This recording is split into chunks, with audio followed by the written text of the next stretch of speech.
اعوذ باللہ من الشیطان الرجیم بسم اللہ الرحمن الرحیم رب اشرح لی صدری ویسر لی امری واحلل عقدۃ من لسانی یفقہوا قولی۔ آج ہم 7واں رکوع پڑھیں گے سورہ بقرہ کا۔ اس سے پہلے بات چل رہی تھی جو ہے بنی اسرائیل کا ذکر ہو رہا تھا کہ کیا کیا ان پہ اللہ تعالیٰ نے جو ہے ان کو انعامات سے نوازا اور کس طرح انہوں نے جو ہے ان کی نافرمانیاں کی، تو وہیں سے آگے بات چلے گی۔ بسم اللہ الرحمن الرحیم۔ وَإِذِ اسْتَسْقَىٰ مُوسَىٰ لِقَوْمِهِ فَقُلْنَا اضْرِب بِّعَصَاكَ الْحَجَرَ، اور جب موسیٰ نے اپنی قوم کے لیے پانی مانگا تو ہم نے کہا لاٹھی پتھر پر مارو۔ فَانْفَجَرَتْ مِنْهُ اثْنَا عَشْرَةَ عَيْنًا قَدْ عَلِمَ كُلُّ أُنَاسٍ مَشْرَبَهُمْ كُلُوا وَاشْرَبُوا مِن رِّزْقِ اللَّهِ وَلَا تَعْثُوا فِي الْأَرْضِ مُفْسِدِينَ۔ تو اس میں سے 12 چشمے پھوٹ نکلے اور تمام لوگوں نے اپنا اپنا گھاٹ معلوم کر کے پانی پی لیا۔ ہم نے حکم دیا اللہ کا رزق کھاؤ اور پیو، مگر معاشرے میں شرک و گمراہی کا فساد مت پھیلانا۔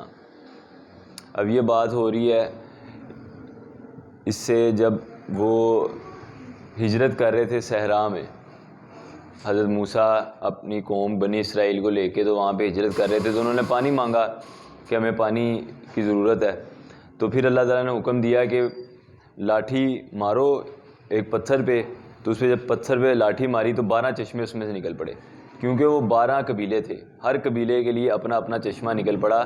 اور یہ 12 قبیلے کون سے تھے؟ یہ حضرت یوسف علیہ السلام کے جو 12 بھائی تھے نا، ان کے آگے جو اولادیں تھیں وہ پھر 12 قبائل بن گئے تھے، ٹھیک ہے؟ تو وہ 12 قبیلے تھے، اور ہر قبیلے کو کیونکہ پھر کہ پانی کے معاملے میں کسی کی لڑائی نہ آپس میں جھگڑنا پڑے وہ، ٹھیک ہے؟ تو اس لیے اللہ تعالیٰ نے ان کو ہر قبیلے کے لیے علیحدہ علیحدہ چشمہ جاری کر دیا۔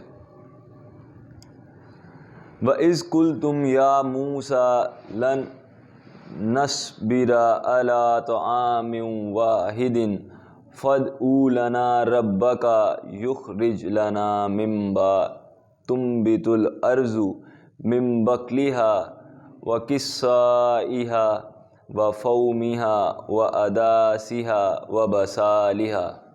اور جب تم نے کہا اے موسیٰ ہم سے ایک ہی طرح کے کھانے پر صبر نہیں ہوتا، اپنے پروردگار سے دعا کیجئے کہ ترکاری اور ککڑی اور غلہ اور مسور اور پیاز وغیرہ جو نباتات زمین سے اگتی ہیں ہمارے لیے پیدا کر دے۔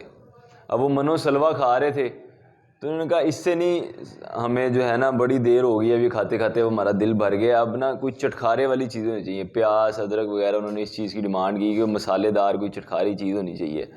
تو یہ آپ اللہ کو کہیں کہ جو ہے نا اب ہمیں اس طرح کی چیزیں بھی دیں۔ قال اتستبدلون الذی هو ادنی بالذی هو خیر۔ موسیٰ نے کہا کیا بھلا عمدہ چیزیں چھوڑ کر ان کے بدلے ناقص چیزیں کیوں چاہتے ہو؟ اہبطوا مصرا فإن لکم ما سألتم وضربت علیہم الذلة والمسکنات وباءوا بغضب من اللہ ذلک بأنہم كانوا یکفرون بآیات اللہ وَيَقْتُلُونَ النَّبِيِّينَ بِغَيْرِ الْحَقِّ ذَلِكَ بِمَا عَصَوْا وَكَانُوا يَعْتَدُونَ۔ اگر یہی چیزیں مطلوب ہیں تو کسی شہر میں اتر جاؤ، وہاں جو مانگتے ہو مل جائے گا۔ آخر کار کفران نعمت کی وجہ سے ذلت اور رسوائی اور محتاجی ان کا مقدر بن گئی اور وہ اللہ کے غضب میں گرفتار ہو گئے۔ اب اس طرح کی انہوں نے چیزیں مانگی تو اللہ تعالیٰ نے کہا اب یہ چیزیں تو آسمان سے تو نہیں اترنی تھی، تو اللہ تعالیٰ نے کہا کہ وہ جو آگے بستی ہے اس میں جاؤ، ٹھیک ہے، تو تمہیں فتح حاصل ہو جائے گی۔ تو جا کے اس کا اب جو ذکر ہے وہ آگے جا کے اس کا ڈیٹیل میں بھی ذکر ہوگا. ابھی یہاں پہ جیسے میں نے پچھلی دفعہ بھی بتایا تھا کہ ابھی اس جو ہے نا ان 9 رکوع میں ان کا چھوٹی چھوٹی باتوں کا مین پوائنٹس بس ذکر کیے گئے ہیں کہ تم لوگوں کو ہم نے اتنی فضیلت دی, ٹھیک ہے, اور پھر کیا کیا ہم لوگوں نے تمہیں دیا اور تم لوگوں نے آگے سے کیا کیا صلہ دیا, ٹھیک ہے. تو پھر اس میں بھی جب ان کو کہا کہ جاؤ جا کے اس بستی میں جاؤ, جا کے جنگ کرو اور یہاں پہ اللہ کا دین نافذ کرو, اور پھر جو رزق جو چاہتے ہو کھاؤ, ہم تمہیں اور بھی انعامات دیں گے. تو انہوں نے آگے سے کیا کہا, انہوں نے حضرت موسیٰ کو کہا کہ جی آپ اور آپ کا رب جاؤ, جا کے لڑو, ٹھیک ہے, اور جب فتح ہو جائے گی تو ہمیں بلا لینا, ہم بھی آ جائیں گے. تو پھر اس کفران نعمت کی وجہ سے کیا کیا اللہ تعالیٰ کے وہ غضب میں گرفتار ہو گئے, کیونکہ وہ اللہ کی آیات کا انکار کرتے تھے اور نبیوں کو ناحق قتل کر دیتے تھے, نافرمانی کرتے تھے اور حد سے نکل جاتے تھے, ٹھیک ہے. اب یہ وہی امت ہے جس کو پیچھے شروع میں کیا بات ہو رہی تھی کہ اس کو اللہ تعالیٰ نے تمام جہانوں پہ, اللہ تعالیٰ نے کہا ہے کہ تمہیں سب انسانوں پہ ہم نے فضیلت عطا کی, ٹھیک ہے. اور اب یہاں پہ ان کو اللہ تعالیٰ یہ کہہ رہا ہے کہ اللہ تعالیٰ کے غضب کا شکار ہو گئے وہ. کس وجہ سے؟ کیا وہ اللہ کو نہیں مانتے تھے؟ اللہ کو وہ تب بھی مانتے تھے, اللہ کو وہ اب بھی مانتے ہیں. جو جیوز ہیں وہ اللہ کو اب بھی مانتے ہیں, اور وہ اللہ کو تب بھی مانتے تھے, وہ اللہ کی نہیں مانتے تھے.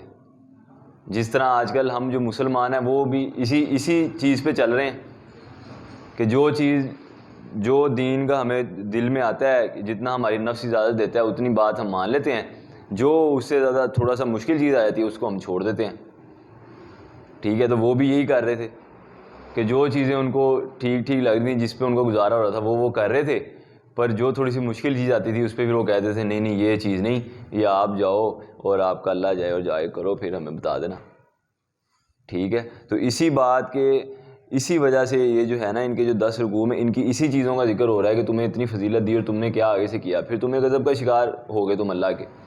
تو مسلم امت کو بھی اللہ تعالیٰ نے, یہ بھی پہلے ایک مسلمان ہی تھے, ٹھیک ہے, اس زمانے کے یہ لوگ بھی مسلمان تھے, اور آگے جو ہم مسلمان ہیں اللہ تعالیٰ اس میں بھی آگے جا کے سورہ بقرہ میں ہی اس کا ذکر آئے گا کہ اے مسلمانوں پورے کے پورے اسلام میں داخل ہو جاؤ.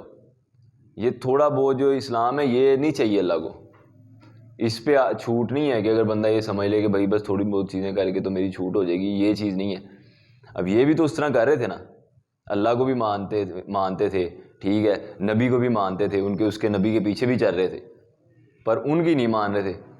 اس وجہ سے وہ ان پہ غضب آ گیا اور ان کی مطلب کہ وہ برباد ہو گئے, جیسے آج مسلمان ہیں کہ پوری دنیا میں ذلت اور رسوائی کا باعث بنے ہوئے ہیں.